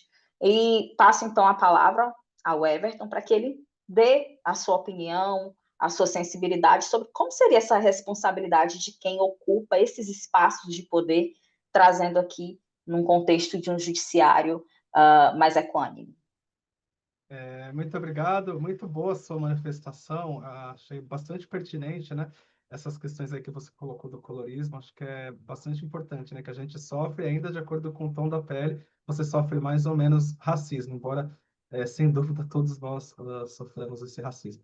Mas essa responsabilidade, Val, ela de fato existe, e eu tive a oportunidade de, no ano passado, entrevistar a nossa colega, juíza federal, a Adriana Cruz, que eu acho que todos conhecem, né, que é uma magistrada destacada da segunda região, a primeira mulher, ela até me corrigiu, é a primeira mulher a ocupar o cargo de secretária-geral do Conselho Nacional de Justiça, né? Evidentemente, a primeira mulher negra, e eu fiz essa mesma pergunta para ela ali na ocasião, né? Da responsabilidade, se ela sentia que isso era algo que pesava, enfim, sobre ela. E aí ela deu uma resposta bastante pertinente, né? Acho que toda mulher negra e todo homem negro que ocupa um cargo de poder só sente responsável para não ter noção de tudo o que a ocupação daquele espaço traz, não apenas para ele especificamente, mas para toda a sociedade, tanto para a comunidade negra como também para os demais. A gente, por onde quer que a gente passe, né? Acho que você já deve estar sentindo isso, né, Val, e também todos os demais colegas que estão aqui nos ouvindo, nós chamamos a atenção. E os olhares para nós sempre são diferentes. Eu não estou dizendo que sempre são olhares ruins, eu não estou de maneira alguma eu estou dizendo isso, né? Muito pelo contrário, nesses meus anos no TRF da Terceira Região, como eu tive a oportunidade de dizer, a maior parte dos momentos que eu tive foram momentos muito, muito felizes. Mas nós sabemos, né, que tudo aquilo que a nossa atuação, enfim, né, a nossa postura de juíza e de juiz, ela funciona como um espelho. Nós podemos abrir portas através da nossa conduta e nós podemos também fechar portas através dessa nossa mesma conduta. Evidentemente, isso não é uma questão de justiça, porque, na minha opinião, as pessoas deveriam carregar exatamente os mesmos pesos e os mesmos anseios, né? Acho que as pessoas de pele branca deveriam ter os mesmos anseios que nós, e nós também deveríamos ter os mesmos anseios. Então, já é uma responsabilidade bastante grande quando a gente ocupa esse cargo pela dificuldade de acesso, e assim que a gente consegue integrar esse cargo, a gente tem a preocupação de como as pessoas estão nos enxergando. E isso apenas reflete como, de fato, essa questão do racismo estrutural está bastante interligada, não apenas na sociedade, mas também no nosso próprio jeito de ser. Mas, infelizmente, essa é uma questão fática. Então, por mais que a gente seja algo incômodo, né? A gente servir de vidraça e de espelho, mesmo sem se candidatar para servir como tal, é algo que, invariavelmente, a gente vai trazer durante todo o exercício da nossa carreira, que, na minha visão, é algo injusto, mas que é algo fático, que a gente vai precisar lidar. E só para dar aqui um exemplo prático da preocupação, de como as pessoas nos veem, eu estou participando, do concurso de promoção, né? Muito provavelmente em breve ele já vai ser concluído, enfim, eu vou para o Mato Grosso do Sul, e aí tem uma servidora, que o nome dela é Kelly, que vai ser a minha diretora, e é uma mulher negra. E aí eu conversando com ela há pouco tempo atrás, né, sobre, enfim, o nosso plano de trabalho, ela me perguntou se teria algum problema ela ir de trança para a vara. Então, você vê a preocupação que uma mulher negra tem, que outras em situação semelhante sequer passaria pela cabeça, né? Será que eu vou ter que ter preocupação se eu vou com o cabelo solto, se eu vou com o cabelo trançado? Evidentemente que eu falei, Kelly, você vai como você quiser. Eu quero que você seja a pessoa que você é. Você tem que ser uma mulher negra 24 horas por dia. Você não precisa se disfarçar de outras pessoas para compor os espaços. Evidentemente. Mas você vê a preocupação que uma mulher negra tem de ser vista pelos colegas e pelos servidores ali que estarão sob a sua liderança, né? Algo que muito provavelmente a maior parte das outras pessoas não passa, essa pessoa acaba passando, e é uma preocupação real, né? Como é que as pessoas vão me encarar? Como é que eu vou ser vista perante aquelas pessoas que eu depois serei a líder, né? A gente vê então que precisamos caminhar bastante, né, para que um dia isso não seja mais uma preocupação, que ela simplesmente, que todas as mulheres negras, os homens também, sejam da forma que entender ali melhor, e que isso não seja ali um objeto de preocupação, nem para os outros e nem para nós. É verdade. Obrigada, Everton. E essa é uma grande realidade, principalmente em relação a nós, mulheres negras, que fomos ensinados que se o cabelo não tiver de uma determinada forma, ele não está arrumado o suficiente, ele não é profissional o suficiente, né? Então, a gente viveu, todos nós tivemos várias vivências a respeito de características que remontam à nossa ancestralidade, e esse é um momento de ressurgir e de invocar a ancestralidade, né? Que foi afogada durante muito tempo, de fato. Assumir o cabelo, assumir a sua forma de ser, as vestimentas, tudo isso diz respeito também a uma identidade ancestral. E para nós mulheres, no mundo corporativo, no mundo institucional, isso sempre foi uma questão. E isso é interessante trazer para a audiência, que muitas vezes não tem ideia de todos os conflitos internos que nós vivenciamos, né, com o passar do tempo, né? E Doutora, nesse contexto, fica à vontade, Helena. me perdoe. Não, eu só queria fazer uma parte depois que a senhora terminar, desculpa. Sobre essa questão que o doutor Everton trouxe da diretora dele, bom, não é sem razão que ela traz essa questão, porque efetivamente, e aí assim, debatendo muito com a questão do colorismo, né? A passabilidade, eu tenho muita dificuldade com esses termos, sabe? Porque passabilidade não é um termo nosso, né? É um termo americano. Isso tem razão de ser na lógica americana, né? Em que efetivamente há uma segregação e não há casamentos interraciais. É uma outra questão, né? E aí tem algumas pessoas com pele clara que se passavam por pessoas brancas. No Brasil não existe isso. No Brasil existe a democracia racial, em que é apresentado um suborno sistêmico para a pessoa parda. Olha, tenta se embranquecer que você vai ser aceita. Se você não aceitar se embranquecer, você vai ser tratada como uma pessoa negra. E é isso. Não tem vantagem nenhuma para uma pessoa parda se declarar negra. Não tem vantagem, não tem privilégio. Você sofre o racismo. E aí, se você só se assume enquanto pessoa pálida e se reconhece como negro e milita em movimento negro, porque você não tem como fugir disso. Porque se efetivamente você pudesse usufruir dos privilégios da branquitude, você não faria isso. Porque como a gente está vendo aqui, cota não funciona. Cota não garante acessos. Principalmente num espaço como o judiciário. Então, que vantagem é essa? Que passabilidade é essa? E que passabilidade é essa que não se revela numericamente? A maioria da população encarcerada é parda. A maioria dos desempregados é parda. A maioria das pessoas terceirizadas é parda.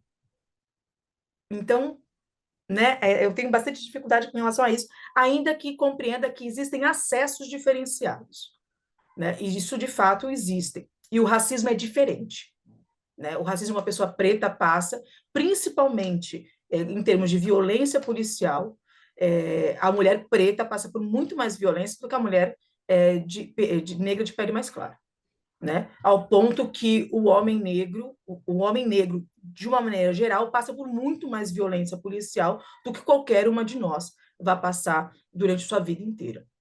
É uma sociabilidade para se defender da violência, né? Nós, as mães negras ensinam os filhos negros a se defenderem disso. Mas falando da questão de cabelo, que era isso que eu fui bem falar, eu lembro que quando eu parei de alisar o meu cabelo, e é sempre um trauma para mulheres negras quando para de alisar o cabelo, a juíza se sentiu no direito de vir no meu cabelo, eu era diretora, de vir no meu cabelo, encostar no meu cabelo e falar: nossa, você não vai dar um jeito nisso daqui, não? Vai continuar com esse cabelo desgrenhado? Então, assim, infelizmente, a preocupação da Kátia é uma preocupação que tem muito fundamento, não pelo juiz com que ela está trabalhando, mas pela realidade do judiciário, que ainda não aceita mulheres negras em cargos de liderança, como é um diretor de secretaria, um diretor de vara, né? Ou chefe de gabinete de desembargador, desembargadora, porque efetivamente é isso, né? Esse tipo, né, de ornamentação, esse tipo de vestimenta, ele não é o corporativo, ele não é o que se espera. O que se espera é que uma mulher negra se embranqueça, infelizmente. É isso mesmo, Helena. E nesse contexto ainda, discutindo, fazendo reflexões propositivas, eu gostaria de perguntar aos nossos convidados o que cada um de nós pode fazer a partir de onde está, do local em que nos encontramos, para construir um judiciário mais equânime. Pergunto, então, ao Everton. Bom, eu acho que, primeiramente, né, acho que a gente pode fazer, né, acho que nas nossas pequenas e grandes atos a gente consegue tentar promover um judiciário mais equânime, como, por exemplo, esse é o caso que pode parecer simples, mas como nomear uma servidora, um servidor negro para um cargo de destaque já quando possível, né, porque eu sei que o que a Helena disse é verdade, lá no TRT não é muito diferente. A gente tem uma quantidade baixa de servidores pardos e pretos, então até isso é difícil. Mas quando possível, eu acho que no cargo em que a gente ocupa, se for possível dar preferência, eu acho que a gente, claro, dentro das possibilidades e das condições, acho que isso já é um ato bastante importante. Mas eu gostaria de deixar claro que a responsabilidade de transformar a sociedade brasileira é de todos, né? Acho que a gente não pode jogar esse peso nas costas, né, das pessoas individualmente. É de nós, né? Acho que só o fato da gente ocupar esse espaço de poder, a gente já está fazendo militância. Qualquer um que ocupa espaço de poder, sendo uma mulher negra, um homem negro, já está fazendo ali para várias outras pessoas que muitas vezes a gente nem tem ali essa noção, essa perspectiva do alcance da gente estar ali e exercer, né, a nossa função. Quantas vezes eu, durante toda essa trajetória, recebi diversas mensagens, né, pelo Instagram, por rede social, de pessoas ali que eu nem conhecia, mas que me viam como um exemplo, como algo também ali a ser alcançado. Enfim, eu acho que isso é algo bastante importante, mas a gente não pode, de maneira alguma, mascarar o problema. Acho que a sociedade toda precisa se organizar e isso precisa ser uma pauta não apenas do nosso grupo, né? Eu digo do grupo das pessoas pretas e pardas, mas de toda a sociedade. Lá nos Estados Unidos, eles conseguiram também, né, avançar bastante, inclusive na discussão da necessidade de democratização dos espaços, né? Porque a gente parte do princípio que uma sociedade mais diversa, né, ela, e um judiciário, ela vai enriquecer a interpretação das leis e a aplicação na justiça. Lá, os Estados Unidos, eles são, ainda são, né? Mas eles são muito pragmáticos, né? E consequencialistas. Lá, na época das cotas, quando houve uma ampla aceitação, não foi por conta de tentar pagar uma dívida histórica ou sequer mesmo tentar compensar, mas muito pelo contrário, foi simplesmente porque eles chegaram à conclusão, à correta conclusão, de que uma sociedade ela só pode se desenvolver na medida em que as pessoas, em que a sociedade, ela consiga representar todos os seus segmentos de uma forma equânime, de uma forma, pelo menos, que as desigualdades não cheguem a ponto da arbitrariedade.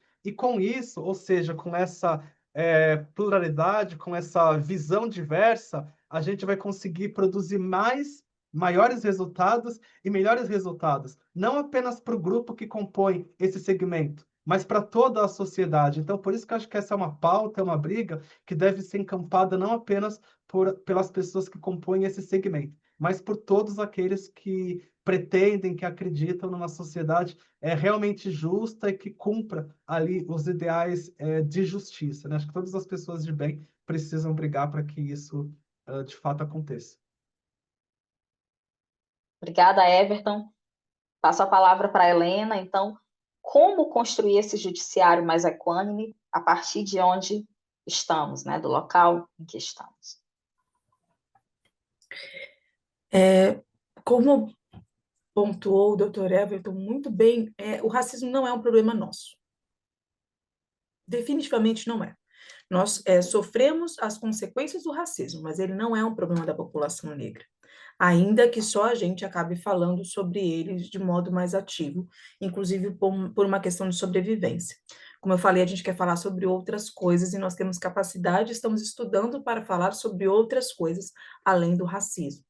Então, pontos importantes por exemplo, no caso a gente está aqui na Escola da Magistratura, do TRF da Terceira Região, o quanto as pessoas que dirigem essa entidade estão dispostas a abrir mão dos seus privilégios e dividir esses espaços para transformar efetivamente, para que haja uma pluralidade de falas, para que a gente tenha mesas coloridas, como é colorida a base da população brasileira representada.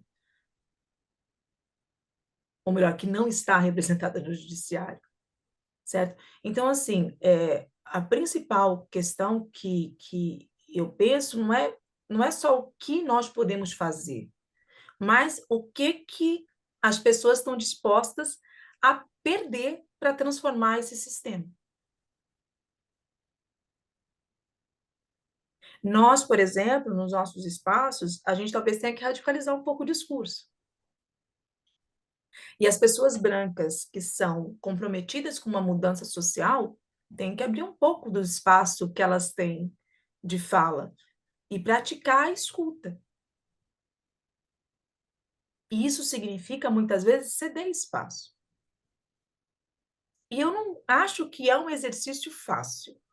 Eu, como uma mulher negra cisgênera, eu sou colocada frequentemente em questão pelas mulheres negras trans. Eu sei que não é fácil abrir espaços. Eu sei que não é fácil franquear os espaços que a gente tem, que às vezes, inclusive, porque para nós mulheres negras já é pouco, mas para poder favorecer uma irmã que ainda é mais, sabe? Então, essa reflexão tem que ser cotidiana, porque nós fomos educados, todos nós, sejamos negros, sejamos brancos, de uma maneira racista, de uma maneira machista, de uma maneira LGBTQIAP+, homofóbica, de uma maneira capacitista. Sem um exercício constante de crítica e autocrítica do nosso próprio comportamento, a gente não consegue modificar a realidade. E aí, todos os pontos que o Dr. Everton apontou são significativos, sabe? Se eu tenho duas pessoas qualificadas igualmente, por que eu vou nomear o homem? Se eu tenho duas pessoas qualificadas igualmente, por que eu vou nomear a pessoa negra? Será que por que eu vou nomear a pessoa branca? Será que essa escolha, se questionar, será que essa escolha tem um viés de raça? Será que essa escolha está permeada pelo racismo que eu tenho aqui dentro? Será que essa escolha está permeada pelo machismo? sabe? Esse questionamento, certo? Tem que ser cotidiano. Só que assim, ele não vai acontecer se não houver também uma formação cotidiana para isso. Daí é que eu acho que é o grande acerto do protocolo. Porque o protocolo, ele tem que ser lido e relido, porque ele entrega essas lentes para que a gente faça essa crítica e autocrítica constante e consiga efetivamente mudar do lugar em que a gente está o judiciário. São pequenas modificações? São, mas impactam em vida de pessoas. Se impacta na vida de uma pessoa, para mim já é importante. Obrigada, Helena. Eu imagino que sobre essa questão especificamente, há alguns pontos que certamente seriam relevantes destacar, principalmente nessa busca por um judiciário mais equânime, nessa questão racial. E nisso estão atitudes, obviamente, antirracistas, né? E essa intencionalidade, inclusive trazida no excelente exemplo que o Everton trouxe, né, sobre essa questão da escolha dos cargos dentro de uma situação igual, privilegiar. Então, reconhecer essa intencionalidade, que é bastante importante.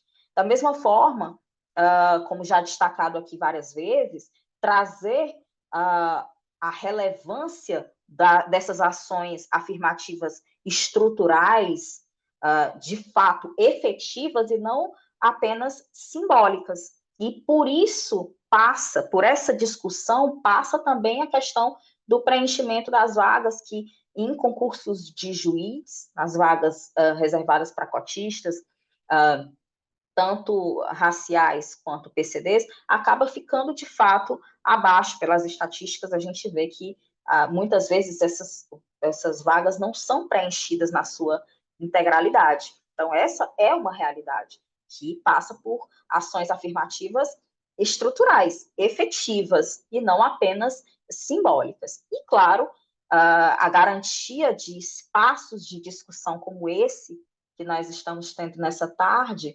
também trazem luz sobre o problema e acabam iluminando esse caminho.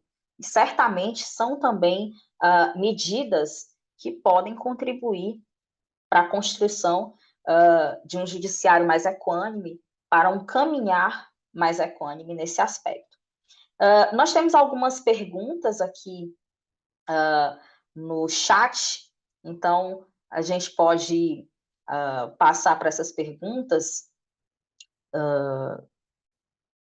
Especificamente tem uma que fala que, além da recentíssima, do Etel Primolan, além da recentíssima implementação das cotas, quais medidas poderiam ser adotadas para diminuir essa enorme diferença racial na nossa Justiça Federal? Ele foi bem específico.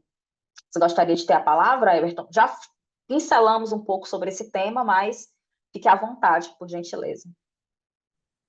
Tá certo. Bom, como eu disse, essa é uma questão bastante complexa, né? Porque como a gente está lidando com um problema estrutural que não diz respeito especificamente a um grupo, embora um grupo sofra, toda a sociedade organizada precisa estar empenhada para que a gente, de fato, consiga fazer frente a essas inúmeras barreiras. Eu acredito de toda forma que muitas das pessoas negras que têm interesse, enfim, em, por exemplo, ingressar na magistratura federal, esbarra numa questão que, boa parte, esbarra na questão financeira, né?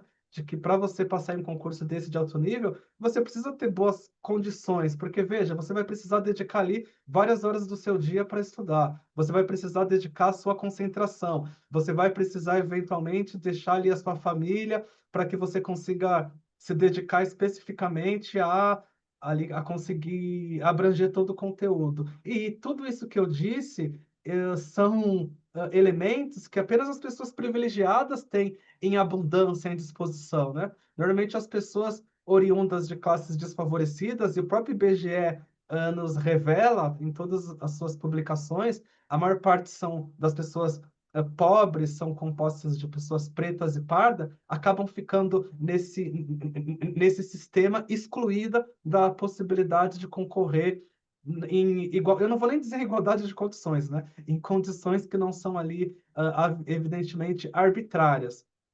Por isso que talvez medidas como a do CNJ agora, né, de tentar fornecer um auxílio material, ou seja, de cunho pecuniário para alguns, né, por enquanto parece que são poucos ali os estudantes que terão acesso. Pode ser que seja um caminho, uma medida mais incisiva, algo ali que de fato tente reduzir as grandes assimetrias que esses dois grupos enfrentam. Talvez seja um caminho, mas talvez só o futuro mesmo é quem vá dizer. Hoje, o que acontece na prática, né, o que aconteceu comigo e provavelmente com a maior parte dos colegas pretos e pardos, é que você vai alçando degrau por degrau, né? Você passa primeiro em um concurso, daí você consegue ter uma condição mais ou menos razoável, você passa em outro, e aí você consegue ter um pouco mais de tranquilidade material, enfim, para conseguir estudar e chegar ali nesses patamares. Mas isso revela uma injustiça, né? Porque normalmente você faz um caminho muito mais longo do que as outras pessoas.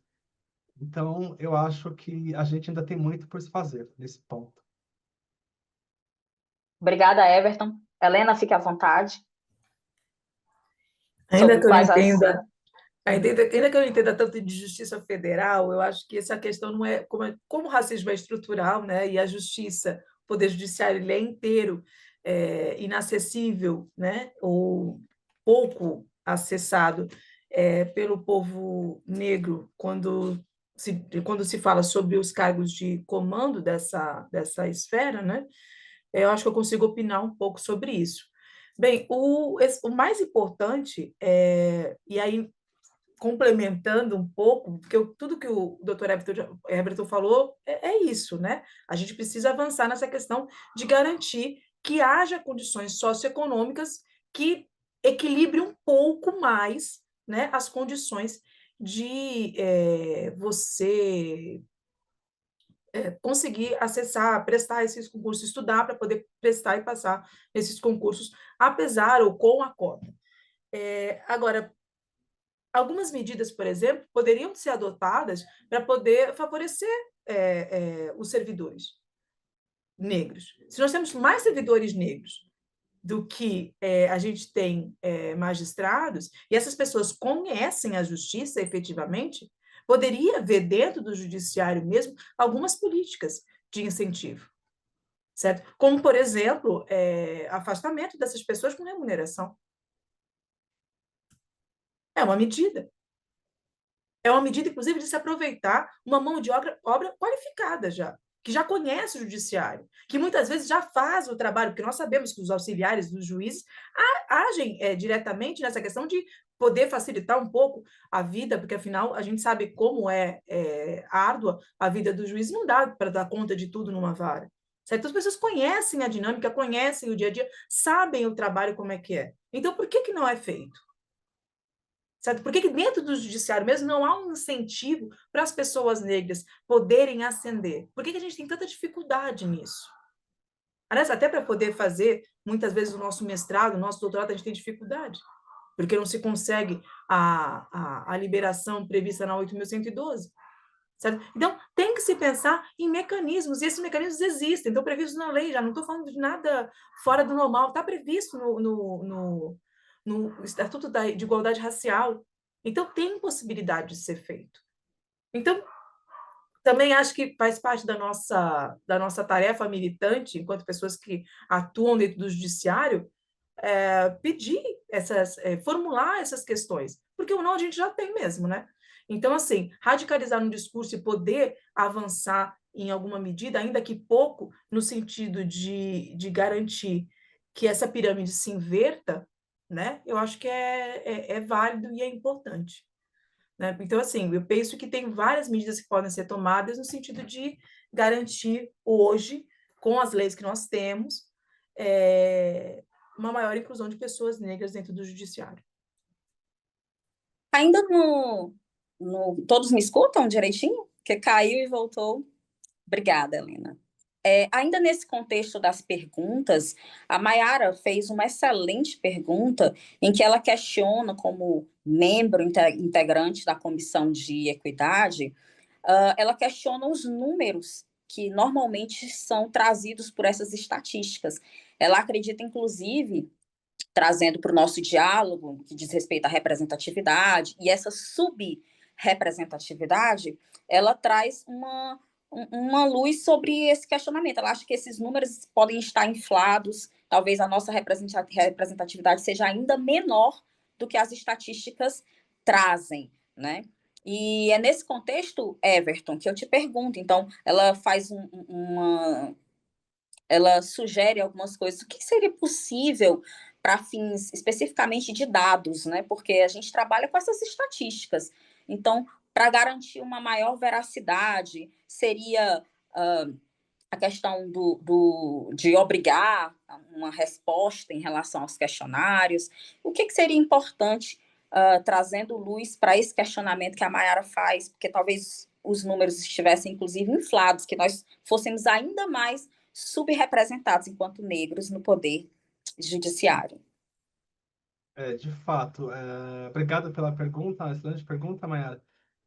Bom, eu penso que, de fato, a gente não tem uma noção clara e contextual quanto à assertividade das pesquisas divulgadas pelo CNJ em relação aos dados, né? Até porque, atualmente, os números são... Aliás, a resposta a essas questões do CNJ, ela não é obrigatória, ela é vinculativa, então pode sim ocorrer aí uma certa inconsistência quanto aos dados divulgados e, quem sabe, nós estejamos numa situação pior ainda do que aquela que a gente vislumbra. Mas o fato é que a situação com os números divulgados já é suficientemente ruim. E aí, eu acho que para a gente tentar mudar esse cenário, a gente precisaria tentar, quem sabe, através também, já nos cursos de formação inicial, porque talvez esse seja o melhor momento para que a gente consiga transformar e abrir a visão dos juízes da importância, né, da questão e da pesquisa empírica para que a gente saiba exatamente onde nós estamos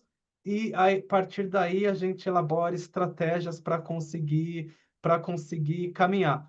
Há alguns anos atrás, eu vi um relatório do CNJ, eu não lembro bem qual, que dizia que o número de juízes pretos no TRF da terceira região, antes da última turma, era de 1,2, eu acho, se eu não me engano. Esse dado era divulgado por tribunal. Era um número, assim, muito baixo. E pode ser que mesmo esse número já estivesse aí subestimado. Então, quem sabe, né, se a gente valorizasse essa política através, evidentemente, das escolas da magistratura e da IFAM, para promover uma mudança cultural, para que todos os magistrados tenham essa noção da relevância da diversidade, e assim a gente consiga produzir dados mais fidedignos, porque, veja, essa questão da desigualdade no judiciário, ela tem um reflexo natural para toda a sociedade, mas ela também tem um reflexo específico em relação aos próprios jurisdicionados, né? Há pesquisadoras como a Rebecca Sandefur, que tem uma pesquisa bastante interessante, em que ela ali chegou à conclusão, também através de pesquisa empírica, que determinados segmentos sociais, inclusive segmentos étnicos, né, eles não se sentem acolhidos no sistema de justiça e, com isso, eles tendem a criar a incorreta impressão de que o judiciário não é o palco adequado para a solução dos seus problemas, né? E, com isso, você cria, além dessa assimetria no judiciário, também assimetria em quem acessa ao judiciário. E, por isso, a relevância da gente tentar, quem sabe, promover mais pesquisas empíricas para a gente entender que talvez o problema seja muito mais grave do que a gente imagina, né? Mesmo nos juizados especiais federais ou na Justiça do Trabalho, que a gente sabe que quem acessa ali são pessoas normalmente oriundas de uma classe social desfavorecida, talvez, mesmo nesses casos, a gente encontre um recorte racial bastante significativo, se a gente for analisar a fundo essas questões. Muito obrigada, Everton. Já estamos caminhando para o final, passou muito rápido, porque é um tema realmente que fomenta as discussões, é importantíssimo. Então, eu gostaria de já abrir um espaço para as considerações finais dos nossos convidados, dos nossos debatedores. Fique à vontade, Helena, por favor. Bom, como diz uma mais velha minha, como nunca deu espaço para a gente falar, quando a gente começa a falar, a gente não para. Então, vocês desculpem, mas é isso. Chame a gente mais vezes que a gente fala menos. Quanto mais vezes tiver pessoas negras falando aqui, mais a gente vai poder diversificar os assuntos, né? E poder falar menos de maneira mais direcionada. É muito importante isso. Queria efetivamente agradecer o espaço, agradecer à doutora Valdiane, toda a preocupação que ela teve de fazer a condução, a mediação dessa mesa, né, deixando a gente confortável, pelo menos a mim deixou muito confortável. Muito obrigada, doutora, por sua preocupação e sua dedicação no fim de semana, no feriado, para fazer com que essa mesa fosse gostosa como foi. Obrigada, doutor Everton, pelas trocas, né, de percepções. Foi uma tarde realmente, tarde, início de noite, muito enriquecedor para mim poder fazer essa troca, essa conversa, esse diálogo com as suas perspectivas. Queria deixar como uma mensagem final duas coisas. Uma é que nem na academia existem professores que são especialistas em questões raciais. Nós falamos sobre questões raciais porque, se nós não falamos, a branquitude segue a crítica e não fala. Então, nós não somos especialistas. Minha especialidade é direito do trabalho, negociação coletiva, direito sindical. Essa é a minha pesquisa. Não é sobre questões raciais. Como provavelmente, aliás, como não é da maioria dos intelectuais negros. Nós falamos sobre questão racial porque nós precisamos, inclusive, lidar com essa violência toda que o Estado brasileiro segue jogando nas nossas costas todos os dias. E aí, a todas as pessoas, né, porque eu acho que todos nós queremos ter um Estado, né, uma sociedade melhor. Né? Então, assim, se a gente não começar a organizar a sociedade como a gente quer, essa sociedade vai continuar a nos empurrar para a margem. Então, assumamos o nosso papel. Se o Estado somos todos nós, assumamos o nosso papel e vamos construir efetivamente esse Estado democrático de direito e que ele se materialize na vida cotidiana de pessoas negras. Muito obrigada. Fique à vontade, Everton, para suas considerações finais, uma mensagem. Bom, também queria agradecer a todos que nos acompanharam até aqui. Eu vejo que a audiência foi muito boa, poucos colegas precisaram se retirar antes do final, então isso já é um sinal de prestígio de que esse tema precisa ser revisitado em diversas oportunidades. A gente ainda tem muito o que conversar a respeito disso. Eu só queria deixar, então, como mensagem final a compreensão, que na verdade é a minha opinião, de que a diversidade é um elemento essencial para que o judiciário seja bem sucedido. A gente não consegue vislumbrar o sucesso de um poder judiciário em um país democrático como o Brasil e plural, sem que a diversidade seja razoavelmente implementada em todas as instâncias, tanto desde o estagiário até o Supremo Tribunal Federal. Então, eu acho que isso é algo que precisa ficar bastante claro em qualquer conversa que nós tenhamos sobre isso, porque a diversidade, ela contribui, né, para minimizar os vieses, ela melhora a qualidade das decisões judiciais, ela também serve, como bem disse a Val, né, para inspiração para os grupos subrepresentados, demonstrando que todos têm a possibilidade de ocupar posições de destaque, né, de que isso não deve ser exclusivo para determinado grupo. E, por outro lado, acaba também legitimando institucionalmente as decisões e o poder judiciário, né? Porque a representatividade, ela fortalece a confiança da sociedade de que o sistema de justiça ele funciona. É muito importante que a gente entenda isso, né? E muitas vezes, até lá na USP, nas monitorias, agora a gente tem lá um sistema de cotas, né? E a gente tem, infelizmente, alguns alunos ali de origem étnica, negros e pretos, e a gente conversando lá, muitos só encaravam o sistema judiciário no direito penal, eles identificavam o direito como o direito punitivo, né?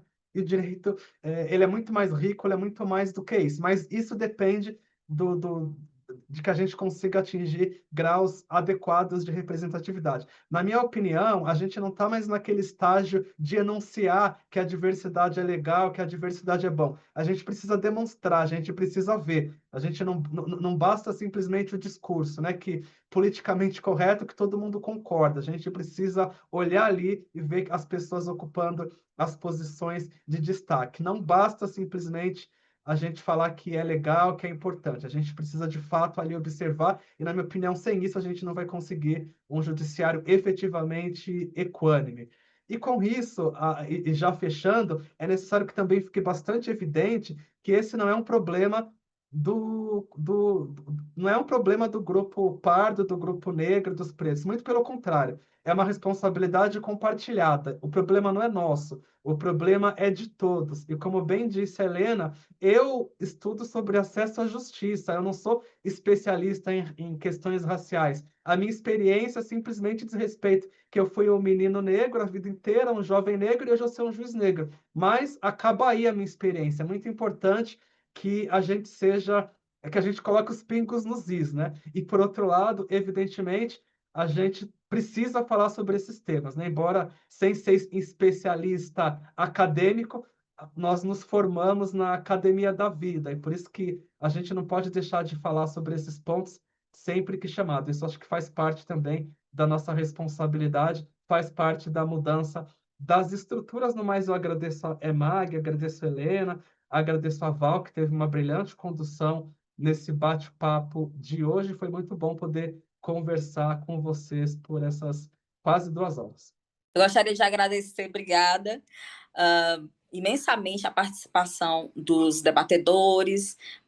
Realmente, essas discussões são importantíssimas e, nesse contexto, é interessante que a gente, para além de valorizar todo o caminho que já foi trilhado e todas as conquistas que já foram alcançadas, também garantir que não haja retrocesso, porque isso também é importante, né, em relação a tudo que já foi conquistado. Então, é nesse contexto que eu quero agradecer demais a EMAG, a SEAMA, pela oportunidade de discutir um tema tão sensível nessa semana da celebração da Semana Nacional de Combate ao Assédio e à Discriminação.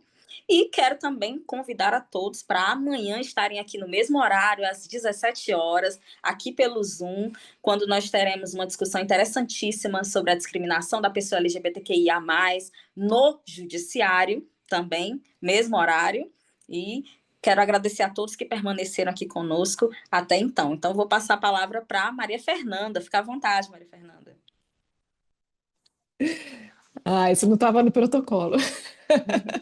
Não, gente, mas foi muito bom. Eu quero só agradecer, Helena, Everton, Valdiane, assim, acho que foi realmente muito bom e acho mesmo que a gente tem que ter mais espaços, isso é só um começo, né? Eu sei que eu achei muito bom vocês falarem isso, não sou especialista em questões de raça, achei isso muito bom, mas a gente precisa, né, que as pessoas que têm tem vivência e que têm, de uma certa forma, também conteúdo de estudo sobre isso, precisam trazer luz aqui para esse tema na nossa instituição, e acho que vocês fizeram isso hoje de uma forma maravilhosa, assim. Estou muito contente que a nossa semana tenha começado com vocês três aqui, abrindo para a gente. Então, boa noite e até amanhã.